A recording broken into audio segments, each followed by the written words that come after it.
अस्सलाम वालेकुम friends, welcome back to my YouTube channel daily tips with Asma. आज की इस वीडियो में हम आपको बताएंगे यमुना नाम के बारे में अनोखी और दिलचस्प मालूमात। यमुना नाम का शुमार लड़कियों के नामों में होता है। यमुना एक इस्लामी नाम है।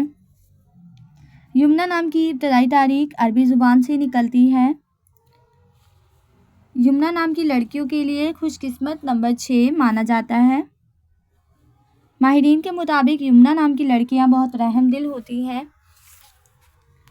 यमुना नाम का मतलब है बरकत और सआदत।